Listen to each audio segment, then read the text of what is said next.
गृहस्थ हैं। साधारण गृहस्थ से मतलब जो भागवत की परिभाषा में असाधारण कौन है? जो साधु हैं, संत हैं, सन्यासी हैं, महात्मा हैं, ब्रह्मचारी हैं, ये सब असाधारण श्रेणी के लोग हैं। आप जो है साधारण श्रेणी में आते हैं। तो साधारण श्रेणी के लोगों को जीवन भर बिना रोग के जीवन बिताना, बिना डॉक्टर की मदद के अपनी जिंदगी को चलाना, बिना विशेषज्ञ की मदद के अपने जीवन को चलाना, उसके लिए उन्होंने जो कुछ कहा वो मैंने पिछले 7 दिन में अलग अलग समय पर आपको बताया। आज फिर उसको कह रहा हूं, रिपीटिशन कर रहा हूं ताकि याद रहे।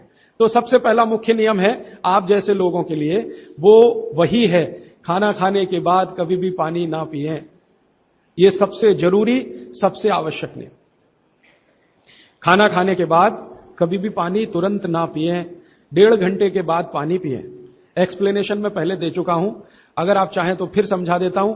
खाना खाते ही पेट में अग्नि प्रदीप्त होती है, उसको जठर अग्नि कहते हैं। जठर पेट का वो स्थान है जहां खाने का पाचन होता है। हिंदी में उसको आमाशय कहते हैं, संस्कृत में जठर कहते हैं। तो जठर स्थान पे अग्नि प्रदीप्त होती है और ये अग्नि 1.5 घंटे तक ही रहती है। तो 1.5 घंटे तक पानी ना पिए तो अग्नि अपना काम अच्छे से करेगी, तो भोजन आपका अच्छे से पचेगा, रस में बदलेगा। और मैंने आपको क्रिया बताई थी कि पहले खाना जो है ना पेस्ट में बदलता है। जैसे आप घुटी हुई खिचड़ी खाते हैं ना, खिचड़ी, वैसे खाना बनता है, वो 1.5 घंटे में बनता है। फिर उसके बाद रस निकलता है, और जब रस निकलेगा तब पानी की जरूरत है, क्योंकि बिना पानी के रस नहीं बनता। तो कहते हैं 1.5 घंटे के बाद पेट भर के पानी पिए। यह सबसे जरूरी, सबसे आवश्यक पहला नियम। दूसरा नियम, पानी कभी भी पिए तो घूट घूट भर के पिए। यह मैं बहुत आवश्यक नियम मानता हूं सबके लिए, आप जैसे लोगों के। आप में से थोड़ा अगर किसी को भी धीरज हो, धैर्य अपने जीवन में, तो आप ये चालू कर दीजिए, पानी घूट घूट घूट, जितना कम से कम 1 घूट में पानी पी सके उतना, और मुंह में घुमा घुमा के ऐसे ऐसे कर कर। आप 6 महीने बाद देखना, 6 महीने बाद आपके शरीर की पूरी बायोकेमिस्ट्री बदल जाएगी। सबसे पहली चीज जो आप महसूस करेंगे, आप कहेंगे मैं पहले से ज्यादा फ्रेश हूं, आप कहेंगे मैं पहले से ज्यादा हल्का हो गया, माने वजन कम हो गया, आप कहेंगे पहले से अच्छी नींद आ रही है, आप कहेंगे पहले से अच्छा खाना हजम हो रहा है, आप कहेंगे पहले से ज्यादा मेरे दर्द कम हो गए, जो घुटनों का, कमर का, कंधे का, जगह जगह, आप कहेंगे चक्कर आना बंद हो गए, आप कहेंगे सुबह सुबह उठकर सिर का दर्द कम हो गया। ऐसी 85 बातें आप खुद कहेंगे 6 महीने के बाद। आप करिए इसको। मैंने तो कई लोगों को बताया साल साल भर से कर रहे हैं, 1.5 साल से कर रहे हैं। मैंने आपको एक उदाहरण दिया था, हमारा एक सहयोगी है कल बेंगलोर में, 140 किलो का था, 1 सवा साल से घूट घूट पानी पी रहा है, अभी 70 किलो का है। कोई आसन नहीं करता, कोई प्राणायाम नहीं करता, जिम में नहीं जाता, कोई एक्सरसाइज नहीं करता, क्योंकि उसको फुर्सत भी नहीं है, आईटी कंपनी में काम करता है। लेकिन इतना जरूर करता है, पानी जब भी पिएगा घूट घूट पिएगा, खाने के 1.5 घंटे बाद ही पिएगा। यह अद्भुत है। इस नियम को मैंने हजारों लोगों पे करके देखा है, एकदम एक्सीलेंट रिजल्ट है, कई बार तो चमत्कारिक रिजल्ट है। और कारण उसका क्या है? कारण उसका एक ही है कि घूट घूट पानी पीने से ज्यादा लार पेट में जाती है। पेट को हमेशा लार की जरूरत है, क्योंकि यहां एसिड बन रहा है। एसिड खाने के समय में जो निकले तो खाना पचे, खाने के आगे पीछे जो एसिड निकलता है वो डाइल्यूट होना ही चाहिए, नहीं तो वो पूरे रक्त में जाकर उसकी एसिडिटी बढ़ा देता है। और वही एसिडिटी है जो आपको हार्ट अटैक लाती है, कार्डियक अरेस्ट की तरफ ले जाती है, ब्रेन हेमरेज करा देती है, पैरालाइज्ड हो जाते हैं आप। गंभीर से गंभीर रोग इसी एक नियम के ना होने से होते हैं। आप पानी गटागट गटागट जो पी रहे हैं, यही एक छोटी सी गलती जिंदगी में आपको सबसे भारी पड़ेगी। ठीक है? तो पहला नियम मैंने आपके लिए कि पानी खाने के 1.5 घंटे बाद पीना, हमेशा पानी घूट घूट भर के घुमा घुमा के पीना है। सुबह का पानी हो या दोपहर का, शाम का, जब भी पिए घूट घूट भर के। पानी कैसे पिए? तो इन्होंने कहा ऐसे करके पिए। ये अच्छा नहीं है, आपके लिए अच्छा नहीं। आपको पानी हमेशा पीना है तो शरीर के नजदीक रख के ही पानी पिए। हमारे भारत में, मैं आपको एक बात ऐसी कहता हूं जो थोड़ी सी हटकर है, लेकिन आपको समझाने में मदद करे। भारत में हजारों साल की जो सभ्यता है, गिलास नहीं है। ये गिलास जो है ना विदेशी है, गिलास भारत का नहीं है।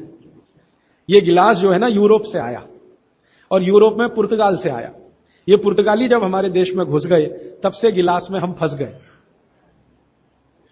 गिलास अपना नहीं है, लोटा है, लोटा।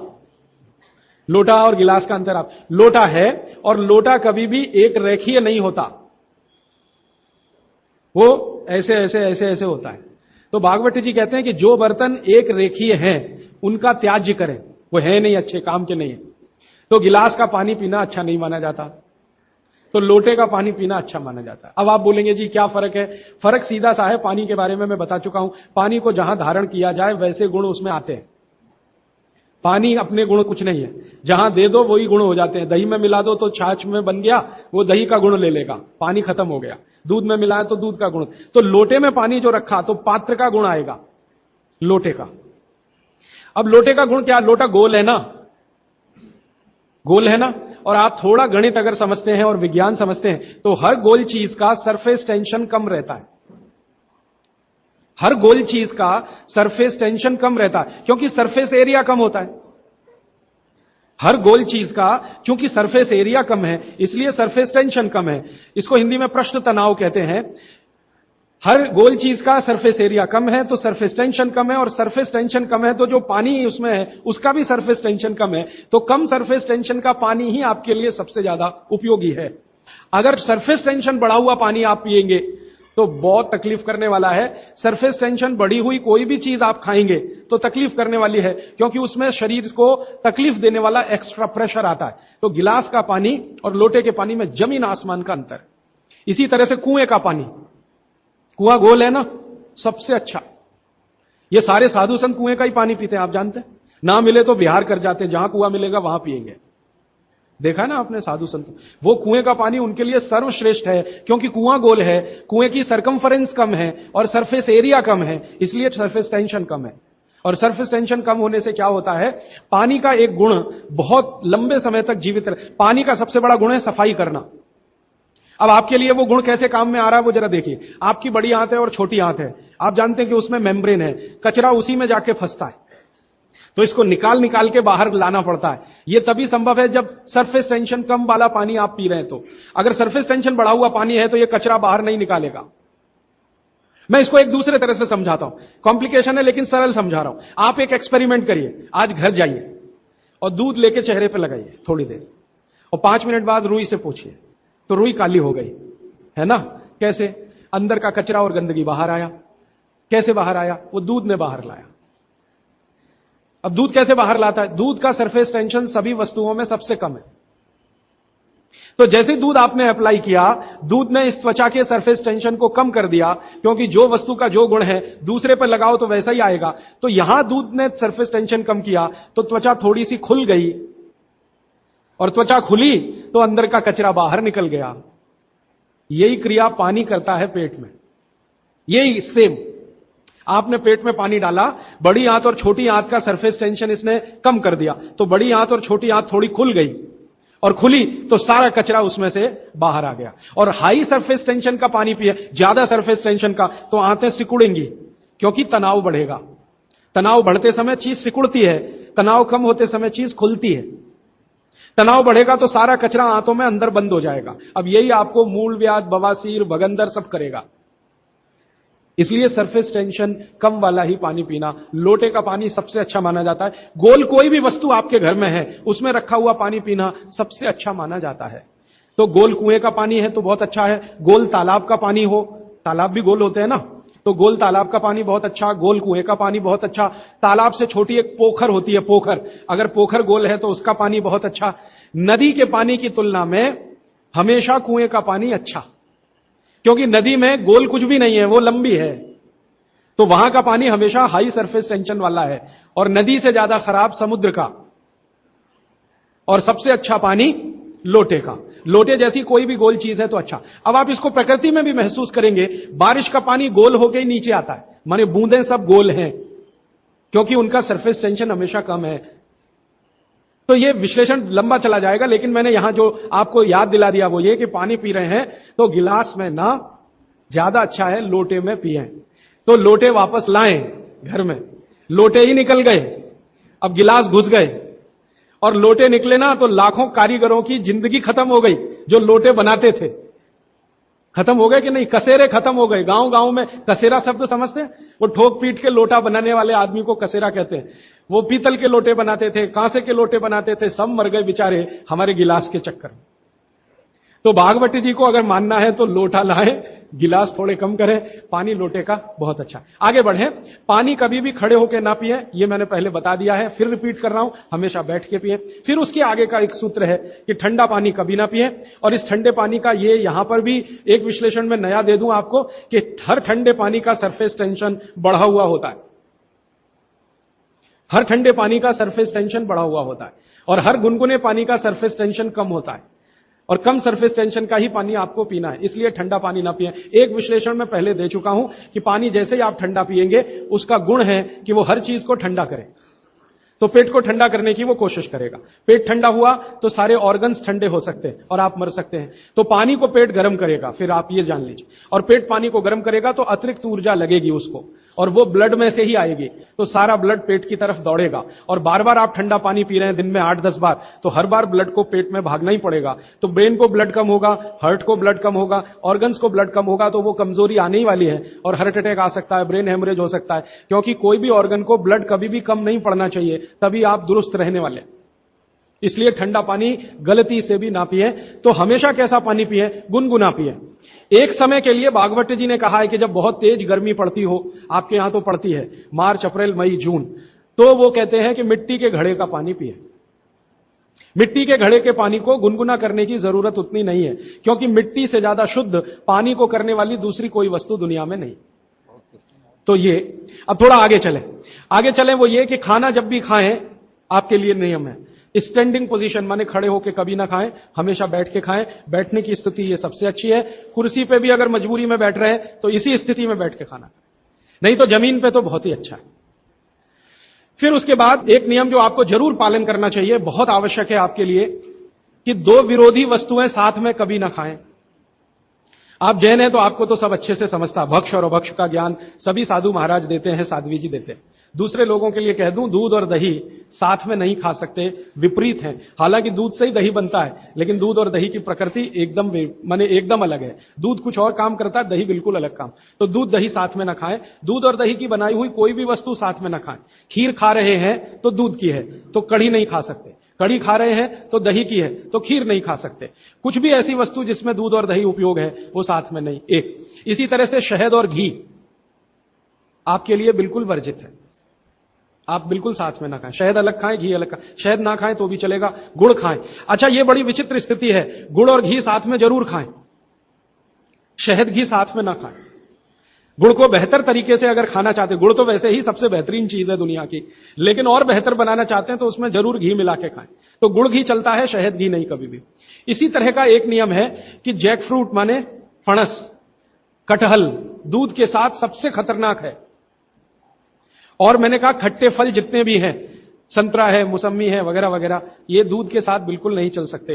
एक ही फल है, भागवत जी कह रहे हैं, जो खट्टा भी है और दूध के साथ जरूर खाएं, वो आंवला है। आंवला ये जरूर दूध के साथ खाएं।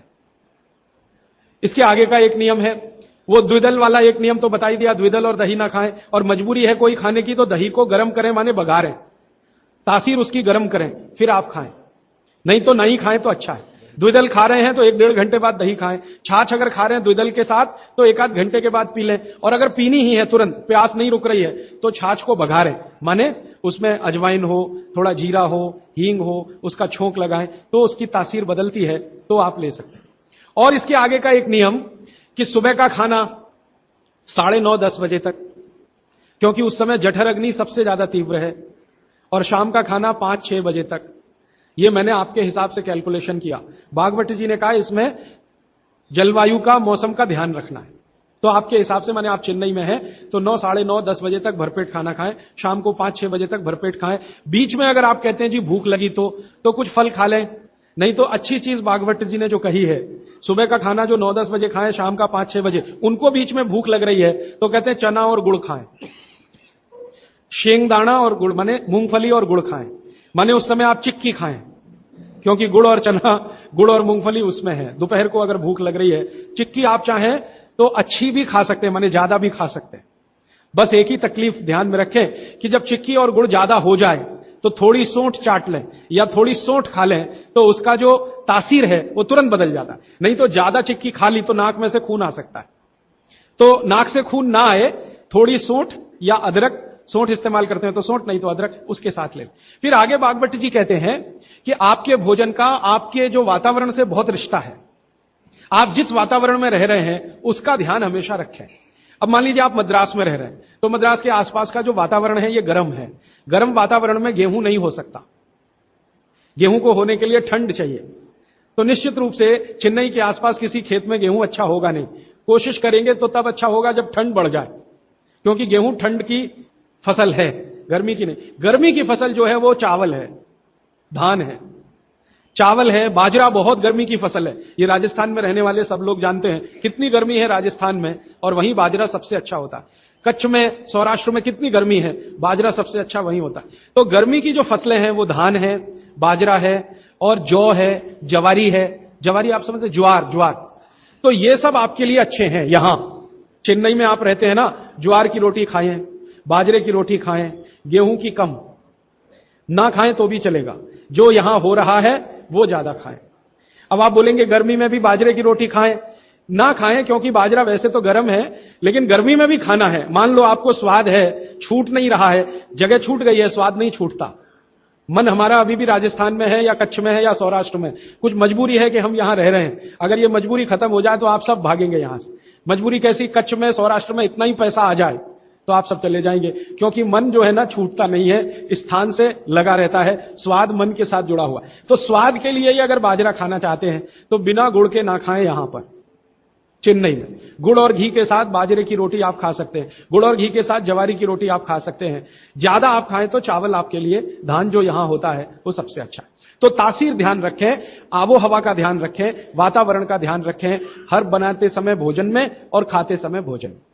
ये कुछ सूत्र हैं जो बहुत आवश्यक हैं आपके लिए, मैं मानता हूं। जो मैंने आपको पिछले एक 45 मिनट या 30 मिनट में जो रिपीट किए, जिनको मैं बहुत आवश्यक मानता हूं। और इसमें से एक सूत्र छूट गया जो बहुत आवश्यक, सुबह सुबह उठकर पहले पानी पिएं। सुबह सुबह उठकर पहले पानी पिएं। कारण मैं बता चुका हूं कि उठते ही आपके मुंह में जो लार बन रही है वो बहुत बहुत बहुत कीमती है। उसकी कीमत लगा नहीं सकते आप, वो एकदम अमूल्य चीज है। वो अंदर ही जाए तो अच्छा है। तो आप उठते ही पानी पीने का नियम बनाएं। कितना पानी पिए, मैंने बताया था 18 से कम उम्र के जो बच्चे हैं उनको लगभग 1.5 से 2 गिलास, 60 से ऊपर के जो बुजुर्ग हैं उनको भी 1.5 से 2 गिलास, और आप जिस उम्र में हैं 18 से 60 तो कम से कम 3 गिलास। पीने का तरीका वही है, सिप सिप सिप सिप करके पीना। और ये सुबह का पानी अकेला पानी है जो बिना प्यास के भी पीना। जी, ये मुख्य नियम मैं मानता हूं आपको जरूर धारण करने चाहिए। और मेरी एक दूसरी गुजारिश है, आप जितने भी लोग बैठे हैं इन सब नियमों को पालन करें। आज से कुछ ने तो शायद शुरू भी किया है 2-3 दिन से, जरूर पालन करें। हो सकता है कि 6 महीने के बाद, 8 महीने के बाद मेरी आपकी फिर मुलाकात हो, तब आप मुझे इसकी रिपोर्टिंग करें। रिपोर्टिंग करें क्यों? मैं आप सबको बागभट्ट का चेला बनाना चाहता हूं।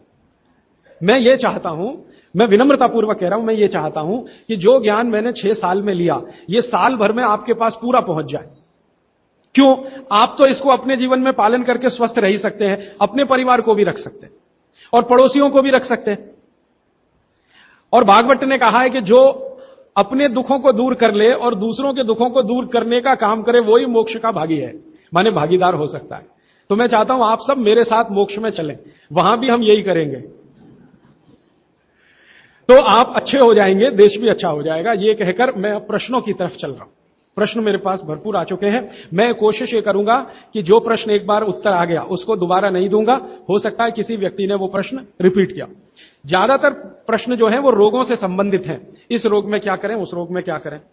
तो सबसे पहला प्रश्न जो मैं सबसे आसान मानता हूं, आंखों के नीचे काले धब्बे आ गए हैं तो क्या करें। मैं इसका उत्तर पहले दे चुका हूं, फिर दे रहा हूं। आपको सबसे अच्छा आसान उपाय मैं बता रहा हूं, वो ये, जिनको भी डार्क सर्किल है सवेरे उठें, सबसे पहला जो आपका थूक है, मुंह का लार है, इसको आंखों के नीचे लगा के मालिश करें, हल्की हल्की मालिश करें। आपके सारे डार्क सर्कल खत्म हो जाएंगे। और ये जो सुबह का मुंह का लार है, इससे आप अपने त्वचा रोग भी ठीक कर सकते हैं। खाज है, खुजली है, दाद है, सोराइसिस है, इचियोसिस है, एक्जिमा है, हर जगह इसको अप्लाई करें और हल्की हल्की मालिश करें। कोई कहेगा कि बहुत ज्यादा शरीर में है तो इतना तो थूक बनता ही नहीं है और पूरे शरीर पे लगाना पड़े तो तो ऐसी स्थिति में आप मुझे व्यक्तिगत रूप से शाम को 4 बजे मिलें, मैं आपको एक ऐसी दवा बता दूंगा या लिखा दूंगा जो थूक भी बढ़ा देगी और आपकी शरीर की खाज, खुजली, दाग, धब्बे सब मिटा देगी। वो व्यक्तिगत है। नींद बराबर नहीं आती, नींद बराबर नहीं आती है तो इसका माने एक ही आप जान लीजिए कि आपके शरीर में अगर वात बढ़ा हुआ है, वायु बढ़ी हुई है, तो अच्छी नींद कभी नहीं आएगी। तो इसके लिए बहुत सरल उपाय मैंने बताया था, रात को गाय का घी हल्का गर्म करके दोनों नाक में डाल के सोएं। गाय का घी हल्का गर्म करके, जब वो तरल हो जाए उतना ही गर्म करें और एक एक बूंद दोनों नाक में डालें और हल्के से खींचें, ज्यादा तेज नहीं, बस इतना करेंगे अंदर चला जाएगा। बहुत खींचने की जरूरत नहीं, क्योंकि आगे चला जाएगा, जहां नहीं जाना चाहिए वहां भी चला जा सकता है। तो हल्का खींचकर छोड़ दें और सो जाएं, भूल जाएं। फिर नींद बहुत अच्छी आएगी, खर्राटे बिल्कुल बंद हो जाएंगे, स्नोरिंग बिल्कुल खत्म हो जाएगी। नींद के समय जो खराब सपने आ रहे हैं वो सपने कभी आएंगे नहीं, अच्छे ही सपने आएंगे जब भी आएंगे। रात में नींद कभी खुलेगी नहीं, 6 घंटे के पहले आप उठेंगे नहीं कम से कम। रात की नींद खुलने का एक वो तकलीफ आ गया ना, पेशाब आती है, नींद खुल जाती है। घी डाल के सोएंगे तो रात को नींद कभी नहीं खुलेगी, 6, साढ़े 6, 7 घंटे के बाद ही खुले। और बच्चों को तो जरूर करें, इससे और एक फायदा होगा, स्मरण शक्ति बढ़ेगी। ठीक है, तो अब एक ही कागज पर ये 3 प्रश्न थे, तीनों उत्तर दे दिए। अब आगे जिस कागज में ये प्रश्न आएंगे उत्तर नहीं दूंगा। अभी है हाई ब्लड प्रेशर, रक्त का ऊंचा दबाव, अस्थमा, पेट की कब्जी, और इसमें भी फिर आ गया है त्वचा का कालापन, वो मैं उत्तर दे चुका हूं। अब मैं आ जाता हूं ब्लड प्रेशर हाई है। वैसे तो ब्लड प्रेशर हाई और लो होना ये काल्पनिक चीज है, कभी बाद में चर्चा करूंगा, लेकिन अगर आपके मन में बैठ गई है तो इतना ही जान लीजिए कि आपको जब लग रहा है और डॉक्टर कोई कह रहा है कि आपका बीपी हाई है, तो समझ लीजिए, इसको भागवत जी दूसरे सूत्र में कहते हैं कि रक्त की अम्लता बढ़ी हुई है, एसिडिटी बढ़ी हुई है। अब रक्त में अम्लता है तो अम्लता को खत्म करने के लिए क्षारीय चीज खाएं, क्षार चीज खाएं, क्षार। अब क्षार वाली चीजें क्या है? सबसे अच्छी क्षार की चीज है मेथी, सब्जी के रूप में भी और दाने के रूप में मेथी। दूसरी क्षार वाली चीज है, आप में से जैन है तो वो नहीं खाएंगे, लेकिन जो जैन नहीं है उनको बता देता हूं, गाजर। तीसरी क्षार वाली चीज है कोई भी ऐसा फल जिसमें रस नहीं है, कोई भी ऐसा फल जिसमें रस नहीं है। सेब ये क्षारीय है, केला ये क्षारीय है, अमरूद ये क्षारीय है। कोई भी ऐसे फल याद रहेगा आपको जिसमें रस नहीं है, ये सब क्षारीय है। सब्जियों में पालक क्षारीय है, बैंगन क्षारीय है। आलू के बारे में कहते हैं ना अम्लीय ना क्षारीय, वो बीच का है। तो जो सब्जियां आपको क्षारीय हैं और जो मसाले माने औषधियां क्षारीय, इनका उपयोग करें तो अम्लता अपने आप कम होगी, तो ब्लड प्रेशर कम होगा, तो ट्राइग्लिसराइड कम होगा, मोटापा भी कम होगा, सब कुछ कम होगा आपका। तो हमेशा याद रखें। तो मेथी दाने का उपयोग मैंने बता दिया है, पानी में डाल के रात को छोड़ दें, सुबह उठकर दाना चबा के खाएं, पीछे से पानी पिए। गाजर का उपयोग बता दिया, कद्दूकस में घिसें, गाजर ले लें और वो कद्दूकस की गाजर को खा लें। और क्षारीय चीज मेथी की सब्जी रोज खाएं, पालक की सब्जी रोज खाएं। हरे पत्ते की कोई भी सब्जी क्षारीय होती है, हरे पत्ते की कोई भी सब्जी क्षारीय होगी, और फल जिसमें रस नहीं है वो सब क्षारीय होंगे। बस याद इतना ही रखें।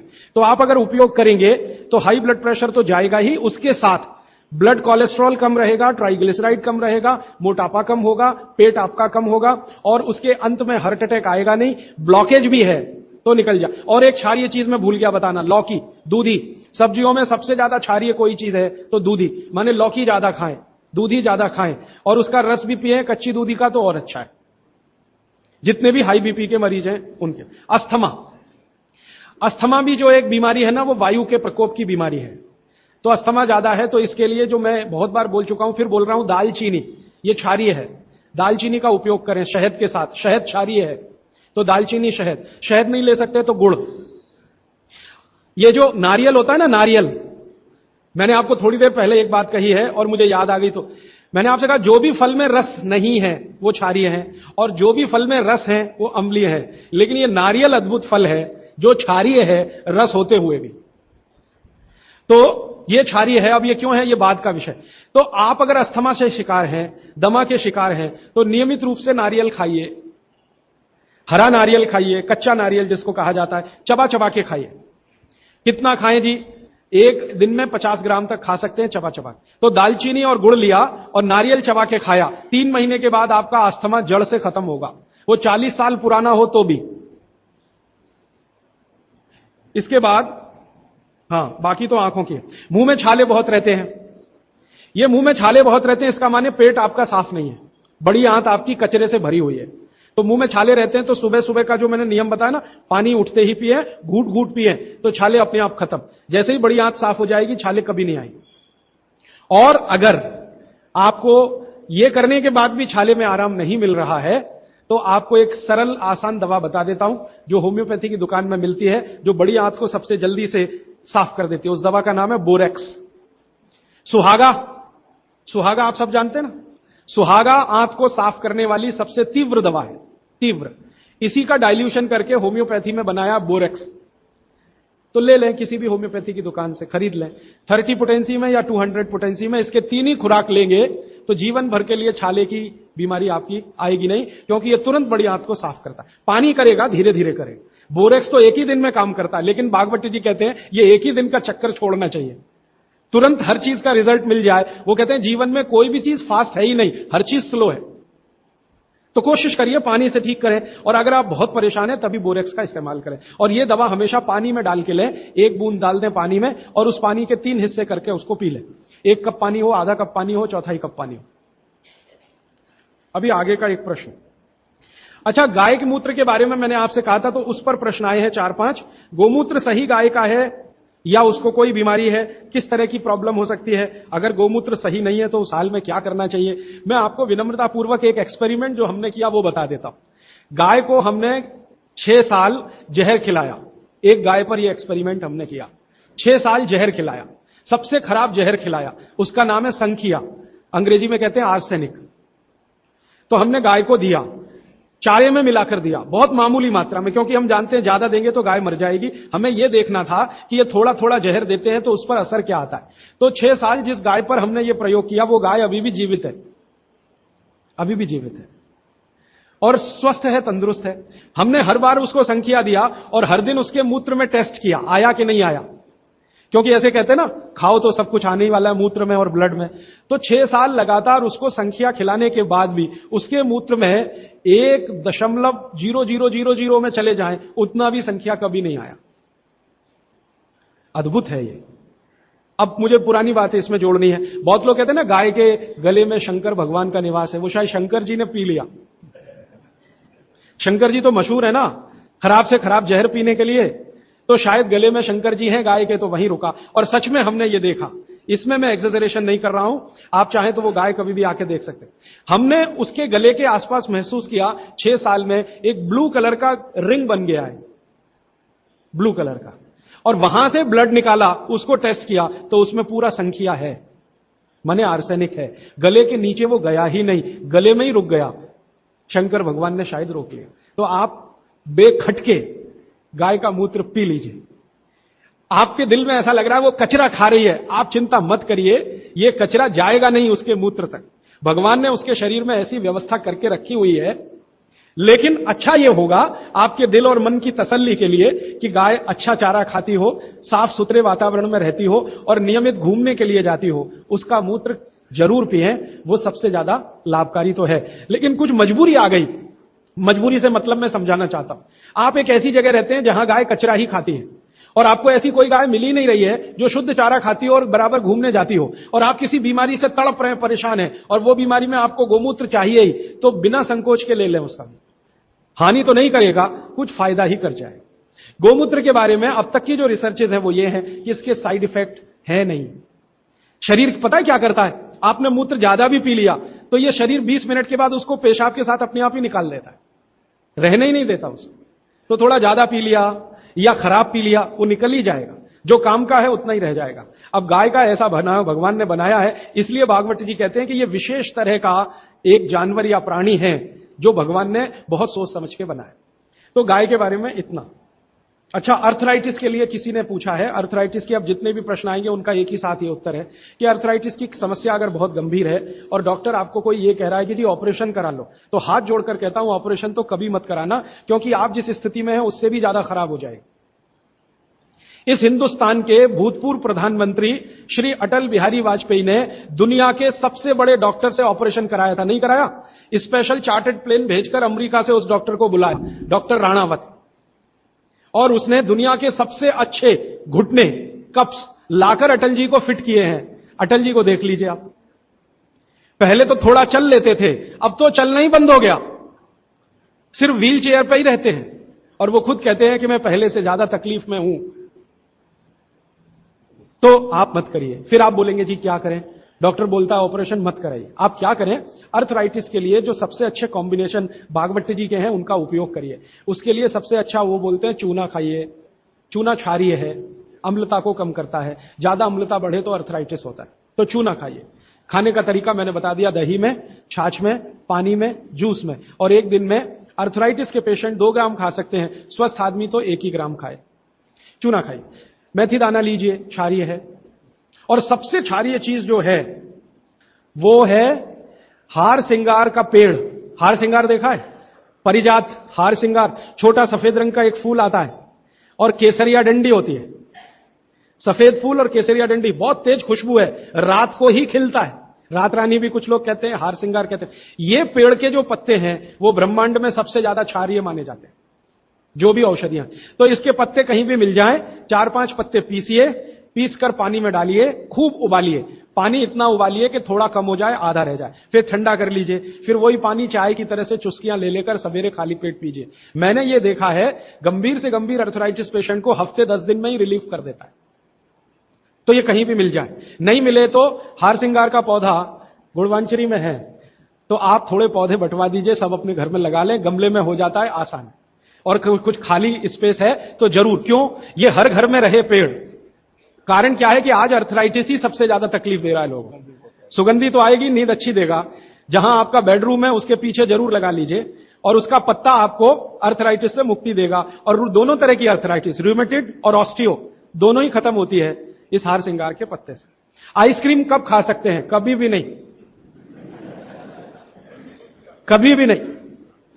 और अगर आइसक्रीम खा ही रहे हैं, आप कहते हैं जी मन नहीं मानता, स्वाद है और मुंह को लग गया है, अब क्या, तो इसका एक उपाय बता देता हूं। आइसक्रीम खाइए और पीछे से गर्म पानी में घी मिला के पी लीजिए, तो जो कुछ भी तकलीफ वो करने वाली है उससे आप बच जाएंगे। ना खाएं तो सबसे अच्छा।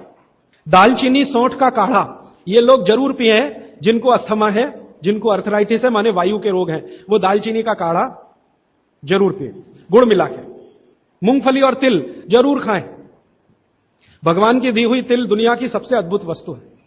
मैं तो आपको कहता हूं, जिंदगी भर मोटापे से बचना है, हार्ट अटैक से बचना है, आपको अर्थराइटिस से बचना है, तो रोज खाने के बाद तिल खाएं, चबा चबा के। काला तिल मिले तो बहुत अच्छा, नहीं तो सफेद ही खाएं। और आप जहां रहते हैं यहां के लिए तो बहुत ही अच्छा, मद्रास जैसे एरिया के लिए। एसिडिटी कम करने के लिए क्या करें? अम्लीय चीज ना खाएं, क्षारीय चीज ज्यादा खाएं, एसिडिटी कम होगी। और पानी घूट घूट पिए, 1-1.5 घंटे के बाद पिए, सुबह उठते ही पानी पिए, एसिडिटी सबसे पहले खत्म होगी। और आखिरी दवा जो सबसे प्रभावी है, जिनको भी एसिडिटी की बहुत तकलीफ है, खाने के बाद ये जो अजवाइन है ना, अजवाइन, इसको भूने तवे पे और थोड़ा काला नमक मिला के ले लें। मिश्री का सेवन बहुत अच्छा है, चीनी से बहुत अच्छा, लेकिन गुड़ से थोड़ा कम अच्छा। मिश्री चीनी की तुलना में तो बहुत अच्छी है और गुड़ से कुछ कम अच्छी है। तो चीनी छोड़ रहे हैं तो मिश्री पे चले जाइए, मिश्री छोड़कर गुड़ पे आ जाइए। हाँ, एक किसी ने सवाल पूछा है कि आप कौन सी जगह पे परमानेंट मिलते? मैं परमानेंट कहीं नहीं मिलता। लोग जो है ना मुझे कहते हैं कि राजीव दीक्षित रेल आश्रमी है, माने हर दिन ज्यादा से ज्यादा मैं रेल में मिलता हूं। तो परमानेंट मिलने के लिए एक केंद्र है, आपको उसका पता किताब में है, वो आप ले लीजिए, फोन नंबर। वहां आप कोई भी चिट्ठी भेजेंगे, मैं जहां भी रहता हूं मेरे पास आ जाती है। और ईमेल करेंगे तो मैं हर जगह खोल खोल के मेरा मेल बॉक्स चेक करता रहता हूं। तो वो पता जो वर्धा सेवाग्राम का है, भारत पीठम 10 ज्योतवानी लेआउट, सेवाग्राम रोड, सेवाग्राम, जिला वर्धा, महाराष्ट्र, ये मेरा परमानेंट केंद्र है। वहां आप पत्र भेज सकते हैं, फोन भी कर सकते, वहां फोन कभी भी करें तो पता चल जाएगा मैं कहां हूं। और मेरा मोबाइल नंबर आप सबको मैं चाहूं तो लिखा देता हूं, 9422903599 9422903599। ये मेरा मोबाइल नंबर है। और ईमेल एड्रेस है rajivdixitaba@rediffmail.com। और निरंजन भाई, प्रदीप भाई, ये कभी भी आप इनको संपर्क करेंगे तो ये कहीं भी खोज के बताएंगे कि मैं कहां हूं। अभी मेरे पास एक प्रश्न है, वो इस समय के विषय से तो नहीं जुड़ा, लेकिन मैं जोड़ के जरूर उत्तर दे देता हूं। आजकल हमारे घरों में पेप्सी कोक से भी ज्यादा नूडल्स खाया जा रहा है। पेप्सी कोक कम हुआ है पिछले 2-3 साल में, अच्छा हुआ, नूडल्स खाया जा रहा है। तो नूडल्स के बारे में आपको एक जानकारी दे दूं कि सबसे खराब वस्तु अगर खाने की कोई हो सकती है, कचरे में कचरा, तो वो यही है नूडल्स। एक तो मैदे की है, ऊपर से सड़ा हुआ है। 6-7 दिन मैदे को सड़ा के रखा जाए तब नूडल्स तैयार होता है। और इस नूडल्स में टेस्ट लाने के लिए सूअर के मांस का रस मिलाया जाता है। बिना उसके नूडल्स बन ही नहीं सकता। जो मैगी है ना, मैगी या कोई भी नूडल्स, सूअर के मांस का रस, सड़ा हुआ मैदा, 6-6 दिन पुराना, उससे तैयार हुआ है। अब आप तय कर लो, खाना है या नहीं खाना है। एक प्रश्न है जिसका उत्तर दे नहीं सकता। किसी ने कहा आज की शिक्षा बहुत बेकार है, वैकल्पिक शिक्षा की बात बताइए। तो समय ज्यादा है, आप मुझे ईमेल करिए, मैं लंबा जवाब दूंगा। गाय का घी कान नाक में डालने के लिए मैंने बोला था, तो वो उत्तर दे चुका हूं, फिर रिपीट इसलिए कर रहा हूं कि गलती ना करें। घी को हल्का गर्म करना है, ज्यादा नहीं। गाय का घी नाक में डालने के लिए हमेशा हल्का गर्म करना है, ज्यादा नहीं। और एक ही बूंद एक नाक में, दूसरी बूंद दूसरी नाक। हां, एक बहुत अच्छा सवाल है, दैनिक जीवन में कौन सा नमक खाएं? सबसे अच्छा सेंधा नमक खाएं। और इसको याद ऐसे रखें, पत्थर वाला नमक खाएं। यह समुद्र के पानी का नमक कम से कम खाएं। पत्थर वाला नमक एक तो सेंधा नमक है, दूसरा नमक है जो काला नमक है, ये आप ज्यादा उपयोग करें। मेरा तो कहना है कि आज से ही घर में नमक तो तुरंत बदल दें, बदलते ही आपको असर दिखाई दे जाएगा। आपको जो तकलीफ है ना ब्लड प्रेशर की, अर्थराइटिस की, ये नमक बदलने से ही बहुत आराम दे देगी आप। तो सेंधा ही नमक। किसी ने कहा है कि गोमूत्र अर्क लेने में पहले दिन खराब लगा, 3 दिन खराब लगेगा, 3 दिन, चौथे दिन से अच्छा लगेगा। तो छोड़े नहीं उसको, एक दिन खराब लगा, छोड़िए मत, दूसरे दिन भी लीजिए, तीसरे। गोमूत्र अर्क है ना, तो 1 चम्मच से ज्यादा मत लीजिए, और गोमूत्र प्योर है तो आधा कप लीजिए। किसी को प्रश्न है कि दिन भर नींद आती रहती है, क्या करें? वैसे तो नींद आए तो अच्छा है, लेकिन दिन भर नींद आए तो अच्छा नहीं है, तो क्या करें? इसका मतलब यह है कि आपके शरीर में एक क्षार बहुत कम है, और यह वही क्षार है जो आपको सबसे ज्यादा मिलता है चूने से। जिनको दिन भर नींद आती है वो चूना खाएं, मट्ठे में मिला के, छाछ में मिला के। नारियल का तेल बालों में जरूर लगाएं। किसी ने पूछा है, लगाएं? जरूर लगाएं। नारियल का तेल आप खा भी सकते हैं, क्योंकि आप चेन्नई में रहते हैं। अगर आप पटना में रहेंगे तो नहीं खा सकते नारियल का तेल, चेन्नई में रहते हैं तो जरूर खा सकते। मालिश करना चाहें जरूर करें। डायबिटीज के लिए क्या करें? डायबिटीज का जो सबसे अच्छा उपाय मैंने बताया था, मेथी दाना और त्रिफला चूर्ण। त्रिफला चूर्ण माने हरडे, बहेड़ा, आंवला, 1-2-3 अनुपात वाला त्रिफला चूर्ण 1 चम्मच, मेथी दाना 1 चम्मच, दोनों मिलाकर गर्म पानी में रात को रख दें। सवेरे उठकर इस पानी को पी लें और उसमें जो कुछ है चबा के खा लें। 3-4 महीने नियमित करेंगे, ब्लड शुगर नॉर्मल आने की पूरी संभावना है। और नहीं आए 3-4 महीने में ब्लड शुगर नॉर्मल, तो एक मुझे ईमेल जरूर करें या फोन करें। शुगर खाना नहीं खाना, चीनी बिल्कुल बंद कर दीजिए, क्योंकि यही अकेली चीज है जो पचती नहीं आसानी से। बाकी चीनी छोड़कर कुछ भी खाइए। पथरी अगर है शरीर में, और थायराइड, थायराइड का सबसे अच्छा उपाय है धनिया पत्ता है ना, धनिया पत्ता, इसकी चटनी, धनिया पत्ते की चटनी बनाइए, पानी में मिला के पी जाइए, पानी गुनगुना रहे। कितनी चटनी? 1 चम्मच चटनी, उसमें कुछ डालिए मत, नमक मिर्ची कुछ मसाला नहीं, खाली धनिया पत्ते की चटनी। और जब तक धनिया मिल रहा है तो ये हरे पत्ते की चटनी, धनिया मिलना बंद हो जाए तो सूखा धनिया। ये धनिया जो है ना, थायराइड की सबसे अच्छी दवा मानी जाती है। पथरी, पथरी जिसको भी है वो चूना कभी ना खाएं, ये याद रखें। कहीं भी शरीर में पथरी है तो चूना कभी ना खाएं। तो फिर क्या खाएं? एक दवा है पत्थर तोड़ दवा, क्या बोलते हैं आप उसको? पाखंड भेद। शोभाकांत जी के यहां वो दवा है पाखंड भेद, कहीं भी मिल जाएगा। तो आप इसका काढ़ा बना के पिए। ये जो पाखंड वेद है ना, इसका काढ़ा पानी में डाल के उबाल के, और ये दवा आसानी से होम्योपैथी में उपलब्ध है। और इसी दवा का होम्योपैथिक नाम है बर्बेरिस, बर्बेरिस वल्गेरिस। पाखंड वेद का बोटेनिकल नाम है बर्बेरिस वल्गेरिस। ये किसी भी होम्योपैथी की दुकान में मिलेगा। वो पूछेगा कैसे दूं, तो कहना मदर टिंचर में दो। ये कोई भी घर में रखिए, आप बिल्कुल निसंकोच इस्तेमाल कर सकते हैं, साइड इफेक्ट कुछ नहीं है इस दवा का। बर्बेरिस वल्गेरिस मदर टिंचर ऐसा बोलिए तो ये हल्के गुलाबी रंग की होगी, डार्क कलर की भी हो सकती है। इसकी 10-10 बूंदें 1/4 कप पानी में डालकर दिन में 3-4 बार पिलाएं। 1 महीने 1.25 महीने में सारी पथरी टूटकर निकल जाएगी। और नहीं तो पाखंड वेद जो दवा मिले आयुर्वेद की, उसका काढ़ा बना के 15-20 दिन ले लें। काढ़ा जल्दी तोड़ता है पत्थर को, बर्बेरिस को समय ज्यादा लगता है। पानी में चूना मिला के पी सकते हैं, जरूर पीजिए, पथरी वाले नहीं। दांतों का दर्द, दांतों के दर्द की सबसे अच्छी दवा है लौंग।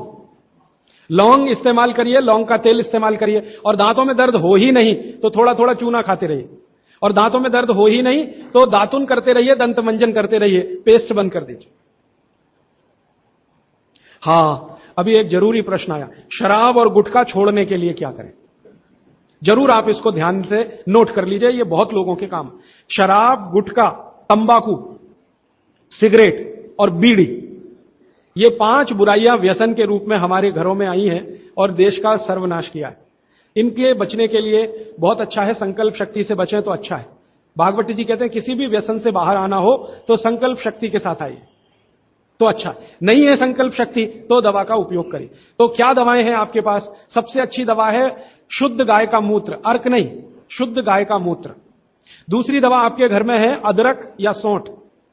जिनको शराब से छुड़ाना है, बाहर निकालना है, उनको अदरक और सौंठ ज्यादा खिलवाइए, रस पिलवाइए अदरक का, सौंठ का काढ़ा बना के दीजिए, गुड़ मिला के दे सकते हैं सौंठ का काढ़ा बना के। और गोमूत्र पीने को बोलिए। नियमित रूप से अगर आधा कप भी गोमूत्र पिया तो 1.25 महीने में शराब छूट जाती है।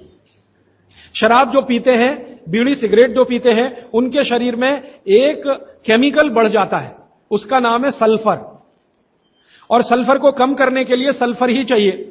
आयुर्वेद में कहा है ना कि विष को विष मारता है, तो सल्फर बढ़ता है। तो सल्फर कम करने के लिए बाहर से सल्फर चाहिए, और बाहर का सबसे अच्छा सल्फर गोमूत्र में है। सर्दी जुकाम, सर्दी जुकाम ज्यादा है, बार बार है, सबसे अच्छी दवा है। आप अगर बच्चों के लिए ले रहे हैं तो कफ दूर करना है उनका, कफ नाशक सबसे अच्छी दवा मैंने पहले दिन बताई थी, शहद है। दूसरी, शहद नहीं लेते तो गुड़ है, तो बच्चों को गुड़ दीजिए ज्यादा। एक, उनको चूना भी दे सकते हैं, चूना कफ का भी नाश करता है, वात का तो करता ही है, कफ का भी करता है, तो चूना दे सकते हैं। गाय का घी नाक में डाल सकते हैं। हल्दी जबरदस्त कफ नाशक है, तो दूध में हल्दी मिलाकर दीजिए। और दूध हल्दी थोड़ा घी मिलाएं तो और भी अच्छा कॉम्बिनेशन है। तो जिनको सर्दी जुकाम बार बार होते हैं उसके लिए। पित्त बढ़ा है तो क्या करें? देशी गाय का घी खाइए। देशी गाय का घी गरम गरम पानी में डालकर पिए तो सब पित्त को शांत करेगा। और दूसरी चीज मैंने पहले बता दी है, अजवाइन और काला नमक, ये भी पित्त बढ़े तो शांत करेगा उसको। एक मेरे पास डिफिकल्ट केस है, ये मुझे व्यक्तिगत रूप से मिले। कोई एक महिला है, उसकी लंबाई लगातार बढ़ रही है, ये मुझे शाम को मिले 4 बजे। बाल उड़ गए तो क्या करें, बाल कम हो गए तो क्या करें, बाल झड़ रहे हैं तो क्या करें? तीनों में एक उपाय है, दही को तांबे के बर्तन में रखें, 5-6 दिन खूब खट्टा हो जाए, हरा हरा हो जाए तो इसको बालों में मालिश करें। 1 घंटे के बाद बालों को शिकाकाई से धोएं। हफ्ते में 1 दिन जरूर करें। त्रिफला शहद और गुड़ के साथ सबसे अच्छा है, गुड़ के साथ सुबह खाएं, और दूसरा चाहें तो शहद के साथ भी खाएं। त्रिफला को औषधीय के रूप में लेना है, औषधि ऐसी जो धातुवर्धक है, तो सुबह ही खाएं। और त्रिफला को रेचक के रूप में लेना है, माने पेट साफ करे, तो रात को ही खाएं सोने के पहले। बहुत ज्यादा छींकें आती हैं, नाक से पानी गिरता है, थोड़े दिन चूना खिलाएं और गाय का घी नाक में डालें। 15-20 दिन में छींकें भी बंद होंगी, पानी गिरना भी बंद। केवड़ा डालकर जल पी सकते हैं क्या गर्मियों में? केवड़ा एक होता है ना आयुर्वेदिक औषधि, केवड़ा डाला हुआ जल सिर्फ गर्मियों में, मार्च, अप्रैल, मई, जून, बारिश जैसे ही शुरू हो केवड़ा वाला जल बंद कर दीजिए। केवड़ा और एक होता है खस, ये दोनों मिलाया हुआ जल गर्मियों में। अर्जुन की छाल लेने का समय सवेरे का, काढ़ा बनाकर दूध में नहीं तो पानी में, शक्कर नहीं मिलाएं, उसमें गुड़ मिलाएं, अर्जुन की छाल। टॉन्सिलाइटिस की रेमेडी, टॉन्सिल्स की सबसे अच्छी रेमेडी हल्दी, हल्दी का दूध बच्चों को रात को पिलाएं, टॉन्सिल नहीं होगा। पिपरमेंट के बारे में किसी ने पूछा है, आप शाम को 4 बजे मिले, मैं थोड़ा विस्तार से बता दूं। यूरिक एसिड अगर शरीर में जमा है तो मैंने आपसे बार बार कहा है क्षारीय चीजें ज्यादा खाएं, एसिड निकल जाएगा। सबसे अच्छी क्षारीय चीज गोमूत्र पी लें, यूरिक एसिड एकदम साफ कर देता है गोमूत्र, लेकिन प्योर गोमूत्र। उड़द की दाल दालों का राजा है, बिल्कुल सही है, लेकिन दही के साथ नहीं। खाली उड़द की दाल खाइए, दालों का राजा है, बिल्कुल सही बात है, दही के साथ नहीं, दही के साथ ये जहर है। सुबह दूध पी सकते हैं, मैंने मना किया है, सुबह जूस पीना है, दोपहर को छाछ और रात को दूध, लेकिन पीना ही है अगर तो आंवले के साथ पिए, ना पिए तो अच्छा, सुबह का दूध ही पीना है तो आंवले के साथ। मोटापा कम करने के लिए उपाय बता दीजिए, आप लिख लीजिए इसको, नहीं तो याद कर लीजिए। जिनको भी मोटापा कम करना है उनको क्षारीय चीजें ज्यादा खानी है, तो मैंने आपसे कहा गाजर खाइए, गाजर नहीं खा सकते, दूध ही खाइए। अब खाएं कैसे? गाजर को कद्दूकस में घिसिए और उसके लच्छे बनेंगे। फिर थोड़ी एक और क्षारीय चीज आपको आजकल उपलब्ध है, सेब। सेब पूरा क्षारीय होता है, तो सेब को कद्दूकस में घिसिए, दोनों बराबर मात्रा में मिला के सुबह पेट भर के खा लीजिए। 3 महीने लगातार खाइए। फिर अगले 3 महीने इसको बैलेंस करने के लिए आंवला खा लीजिए। आंवला 2-3 आंवला रोज मुरब्बे के रूप में या क्या। फिर 3 महीने आंवला हुआ, फिर वापस इस गाजर और इस पे आ जाइए। तो साल भर अगर आप करेंगे तो बहुत आराम से 1/3 वजन तो आपका घट ही जाएगा। हो सकता है किसी का आधा भी हो जाए। ह्यूमन यूरिन के बारे में आपने पूछा, मैंने पहले ही बताया, अगर आप शाकाहारी हैं तो अपने मूत्र का भी इस्तेमाल कर सकते हैं, लेकिन गोमूत्र उससे हमेशा बेहतर है। बच्चे पेशाब करते हैं बिस्तर में, इसके लिए क्या करना? खजूर खिलाइए। खजूर छोटे छोटे टुकड़े काटकर बच्चों को खजूर दूध में डालकर, छोटे छोटे टुकड़े दूध में डालकर उबालिए, खूब उबल जाए, फिर वो दूध पिलाइए, खजूर खिलाइए, तो रात का बिस्तर का पेशाब उनका बंद हो जाए। वो एक प्रश्न है, वो कब्जियत से जुड़ा हुआ है। वो ये कहते हैं कि जल्दी से संडास उतरती नहीं है, क्या करें? रात को त्रिफला चूर्ण खा के सो जाइए, नहीं तो दूध में घी मिलाकर पी लीजिए, ये सबसे अच्छा है। दूध में घी मिला के रात को सोने से पहले पिए तो सवेरे संडास बहुत आसानी से उतरती है और सबसे कम समय में पेट साफ होता है। नहीं तो त्रिफला भी ले सकते हैं। 3 महीने। देखिए, एक नियम हमेशा याद रखिए, जो मैं बार बार कह, लगातार कोई भी दवा आयुर्वेद की 3 महीने से ज्यादा मत खाइए, और अगर जरूरत पड़ रही है तो थोड़े दिन ब्रेक दे दीजिए, 15 दिन का, 10 दिन का, 20 दिन का ब्रेक के बाद फिर अगले 3 महीने ले सकते हैं, फिर ब्रेक दे दीजिए। फिर ये नियम बहुत जरूरी है, नहीं तो तकलीफ बहुत दूसरी भी हो सकती है। पीठ की हड्डी में दर्द है, चूना खाइए। बच्चों को खांसी की एलर्जी अगर है तो नियमित रूप से, मैंने कहा ना, ऐसी चीजें दीजिए, कफनाशक है, सूंठ है, पान का पत्ता है, शहद है, गुड़ है, ये सभी कफनाशक हैं। कितनी उम्र के बच्चों को त्रिफला दिया जा सकता है? अगर छोटे बच्चे हैं तो त्रिफला ना देकर आंवला दीजिए, और त्रिफला देने का समय अगर शुरू कर रहे हैं बच्चों को तो थोड़ा 3-4 साल हो जाने दीजिए उनका। 3-4 साल के पहले दे सकते हैं तो आंवला दीजिए। और वैसे तो मेरा कहना है 14 साल की बच्चों को आंवला ही अच्छा है, त्रिफला उनको ना ही दें। त्रिफला एक उम्र के बाद ही सबसे अच्छा होता है। बहुत अधिक उम्र में घुटनों का दर्द, कमर का दर्द, तरीका मैंने वही बताया, चूना सबसे अच्छा है। अधिक उम्र में चूना सबसे अच्छा, अर्थराइटिस के लिए, घुटनों के दर्द। एड़ी का दर्द और कोहनी का दर्द तो ऐसे ही मिट जाएगा जब पानी घूट घूट पीने लगेगी। जल्दी भूल जाए, स्मरण शक्ति कम हो, गाय का घी नाक में डालना सोते समय। नींद जल्दी ना आए तो क्या करना? गाय का घी नाक में डाल के सोना। हां, एक बहुत इंटरेस्टिंग प्रश्न आया, वो पहले दिन का जो मेरा व्याख्यान था कि फ्रिज का क्या करें, तो मैंने तो बोला था कि ये बंद कर दें। अगर आपका दिल नहीं मानता बंद करने के लिए, क्योंकि मैंने कहा ना, हिंदुस्तानियों में एक बुरी आदत है कचरे को इकट्ठा करने की। घर में डिब्बे इतने इकट्ठे रहते हैं, फालतू पड़े रहते हैं, फेंकते नहीं हमें, हमेशा ये सोचते हैं कभी काम आएंगे, कभी काम आएंगे। तो ये चक्कर घुस गया। अब पता नहीं ये अंग्रेजों के समय से आया या पुराना। तो फ्रिज भी वैसी ही कोई चीज है। तो एक बहन ने या किसी ने सवाल ये लिख के भेजा है कि फ्रिज में से हमने सब्जी निकाल के 48 मिनट रख दी, तो अब उपयोग कर सकते हैं? हाँ, कर सकते हैं। उसको शायद ये बात अच्छे से समझ में आई। वो 48 मिनट का जो किस्सा मैंने बताया ना, तो वो चाहती नहीं है कि फ्रिज घर के बाहर जाए, किसी तरह इसका उपयोग होता रहे। तो ये मजबूरी का खेल है, लेकिन कर लीजिए कि आप कुछ भी जो रखा है फ्रिज में, अगर उसको पकाना चाहते हैं, खाना चाहते हैं, तो निकाल के 48 मिनट रख दीजिए, फिर उसका उपयोग कर लीजिए सब्जी के रूप में। नहीं तो एक चीज मत करिए कभी भी, कोई भी चीज एक बार गर्म करके आपने फ्रिज में रख दी तो दोबारा गर्म मत करिए। वो दूध हो या सब्जी हो या दाल हो, करिए ही मत। क्या करना? निकाल के रख दीजिए, 48-50 मिनट रखी रहे, वो अपने आप थोड़ी गर्म हो जाएगी, प्रकृति की गर्मी से, फिर वही खा लीजिए। गर्म तो दोबारा बिल्कुल मत करिए। फ्रिज के दूध को दोबारा गर्म कभी मत करिए, फ्रिज की दाल को दोबारा गर्म कभी मत करिए, फ्रिज की सब्जियों को दोबारा गर्म मत करिए। चटनी भी फ्रिज में से निकाल के रख के खाइए। दही भी फ्रिज में दही रख देते हैं, 48 मिनट रखा रहने दीजिए, फिर आप उसका उपयोग करिए, तुरंत निकाल के और छाछ बना के, वो बिल्कुल मत करिए। मेवा खाना चाहिए कि नहीं? सूखा मेवा जरूर खाइए, ड्राई फ्रूट्स आप जरूर खाइए, लेकिन जो ड्राई फ्रूट्स आपके लिए अनुकूल हैं, आप जहां रहते हैं वहां के हिसाब से मैं कह रहा हूं। सबसे अच्छा बादाम आपके अनुकूल है। आपके अनुकूल काजू नहीं है, बादाम बहुत अनुकूल है मद्रास में रहने वालों को, काजू अनुकूल है जम्मू कश्मीर में रहने वाले, तो बादाम भरपूर खा सकते हैं। और जो दूसरी चीज अनुकूल है, मुनक्का, किशमिश। किशमिश और मुनक्के में थोड़ा अंतर है, बड़ी किशमिश को मुनक्का, तो मुनक्का और किशमिश ये आपके बहुत अनुकूल है। बादाम आपके बहुत अनुकूल है। मखाना, मखाना 50-50 है। ज्यादा अनुकूल तो बिहार उत्तर प्रदेश वालों को है और थोड़ा चले तो झारखंड वालों को। आपके लिए 50-50, ना बहुत प्रतिकूल है ना बहुत अनुकूल है, बीच का है। और बाकी जो अखरोट वगैरह हैं ये आपके अनुकूल नहीं। अखरोट खाना चाहिए हमेशा ठंड में रहने वाले लोगों को, आपके लिए अखरोट बिल्कुल अनुकूल नहीं। और ड्राई फ्रूट्स क्या खाते हैं आप? चिरौंजी, चिरौंजी क्या कहते हैं उसको? जो चिरौंजी है वो आपके लिए अनुकूल है, चेन्नई के आसपास के लोगों के लिए अनुकूल है, वो आप खा सकते हैं। और ड्राई फ्रूट शायद इसके आगे है, हां केसर। केसर अगर आप खाएं, वैसे तो औषधि है, ड्राई फ्रूट नहीं, लेकिन ये 3 महीने के आगे नहीं खा सकते, नवंबर दिसंबर जनवरी, और दूध में मिला के। मिश्री, पिस्ता, पिस्ता 50-50 है। अंजीर बहुत अनुकूल है सिर्फ एक ही किस्म के लोगों के लिए। इसको मैं आपको कहता हूं, जरा ध्यान से सुनो। जिनको शरीर में शक्ति की कमी लगती है, शक्ति की कमी लगती है, ताकत कम है, शक्ति कम है, उनके लिए अंजीर बहुत फायदे की है। लेकिन जिनको पहले से ही ताकत है वो ना खाएं इसको। शेंदारू क्या होता है? एप्रिकॉट। हां, एप्रिकॉट आपके लिए ठीक है, आप खा सकते हैं एप्रिकॉट। हाँ, एक सुझाव है, प्रश्न नहीं है, और वो सुझाव मुझे स्वीकार है। वो ये कहते हैं कि आप चले गए उसके बाद क्या? तो उसके बाद ये व्यवस्था या अभियान या ये बातें या ये ज्ञान सतत निरंतर चलता रहे, इसके लिए आपकी मेरी एक छोटी सी कोई एक एडजस्टमेंट हो जाए तो बहुत अच्छा। मैं ये चाहता हूं कि जो कुछ मैंने सीखा वो आप सीख लो।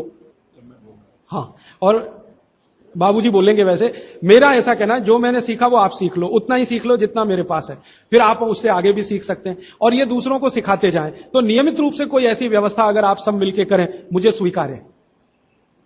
सुबह का पानी तांबे के बर्तन का पी सकते हैं जिनको कब्जियत की बहुत तकलीफ है, लेकिन शरीर में तांबा ज्यादा हो तो वो नहीं पिए। लेकिन सबसे अच्छा जो सम पानी माना जाता है, जिसमें आपको कुछ सोचना ही नहीं पड़ेगा, सादा बर्तन का, माने वो पीतल के उसमें रखा हुआ या कांसे के उसमें रखा हुआ, नहीं तो स्टील में रखा हुआ, गर्मी के दिनों में घड़े का, मिट्टी के घड़े, तांबे का पानी पी सकते हैं। हां, क्योंकि कुचालक है ना लकड़ी, और तांबा बहुत ज्यादा सुचालक है। एक होता है कंडक्टर और एक बैड कंडक्टर। तांबा सबसे बड़ा कंडक्टर है और लकड़ी सबसे बड़ा बैड कंडक्टर है। तो ये अगर आपने तांबा पिया माने, तो अर्थ के साथ जो कांटेक्ट है ना नंगे पांव, तो वो खत्म करेगा आपको। इसलिए पांव में चप्पल रहे, लकड़ी के पट्टे पे खड़े रहे, प्लास्टिक की चप्पल पहन के हो, रबर की चप्पल पहन के हो, तभी तांबे के बर्तन का पानी पीना अच्छा है। केन वाटर, बहुत लोग आजकल केन वाटर पी रहे हैं, ऐसा प्रश्न आया, तो ये क्या अच्छा है? बिल्कुल अच्छा नहीं। तो आप बोले फिर क्या करें? आपके घर जो पानी आ रहा है टैप वाटर, इसको खूब अच्छे से उबाल लें, उबाल कर इसको रख लें, फिर उसी को पिए। ये केन वाटर से 1000 गुना अच्छा है। केन वाटर पता है क्या है? ये पानी को शुद्ध करने के लिए ब्लीचिंग करते हैं उसकी। उस ब्लीचिंग में क्लोरीन इस्तेमाल होता है, फ्लोरीन इस्तेमाल होता है, और वो फिर शरीर में जाए तो बहुत खराब है। और केन वाटर का टेस्ट सादा पानी से बिल्कुल अलग होता है। तो केन वाटर से 1000 गुना अच्छा है टैप वाटर, लेकिन उबाल कर रखा गया। हां, एक सवाल आ गया है जो अब तक किसी ने नहीं पूछा, शायद आपको पूछने के लिए मन में तो होगा, लेकिन आपने क्यों नहीं पूछा। महिलाओं से संबंधित यह सवाल है मेंसेस पीरियड का। 2 सवाल आए हैं। एक तो यह है कि व्हाइट डिस्चार्ज बहुत होता है तो क्या करें। तो इसके लिए आप ऐसा करिए, एक आयुर्वेद की दवा इस्तेमाल करिए, उसका नाम है शतावरी। शतावरी कहीं भी मिलती है आयुर्वेद की दुकान पर। शतावरी चूर्ण के रूप में ले लीजिए। इस शतावरी चूर्ण को दूध में मिला लीजिए और रात को जरूर पीजिए। दूध हल्का गर्म रहे, और शतावरी डाल के दूध उबाल भी सकते हैं, फटता नहीं। शतावरी, जिनको भी व्हाइट डिस्चार्ज की समस्या है, शतावरी। और दूसरी कि जब भी मेंसेस पीरियड आता है, बहुत दर्द होता है, तकलीफ होती है, इचिंग बहुत होती है, तरह तरह की खुजलियां होती है शरीर में, गुस्सा बहुत आता है, चिड़चिड़ापन वगैरह वगैरह, तो आपका जब भी मेंसेस पीरियड होता है तो आपके शरीर में वायु बहुत बढ़ी हुई है, पित्त भी थोड़ा बढ़ा हुआ रहता है। इसका बहुत आसान उपाय मैं बता देता हूं, भागवत जी का है, मेरा नहीं। वो ये कहते हैं कि मेंसेस पीरियड में सब कुछ ठीक रहे, समय से आए समय से जाए, ज्यादा रक्त ना निकले और कम भी ना हो, इस सब चीज ठीक रखने के लिए गरम गरम पानी में, जो इतना गरम हो जैसे चाय होती है, घी मिला के पिए। गरम गरम पानी में, खूब गरम पानी में, गाय का घी आपके घर है तो बहुत अच्छा, नहीं तो कोई भी घी, भैंस का भी चलेगा, 1 चम्मच मिलाएं, आधा गिलास खूब गरम पानी खौलता हुआ घी मिला दें, थोड़ा पीने लायक हो जाए उतनी देर रखें, फिर इसको चुस्कियां ले लेकर पिएं। अगर आपका मासिक 5 दिन चलता है, 4 दिन चलता है, 3 दिन, दिन से मतलब नहीं, जितने दिन चलता है उतने दिन। कितनी बार पी सकते हैं? दिन में 2 या 3 बार पी सकते हैं। तो अगर आपने ये शुरू किया तो सब कुछ आपका नॉर्मल हो जाएगा, सब कुछ।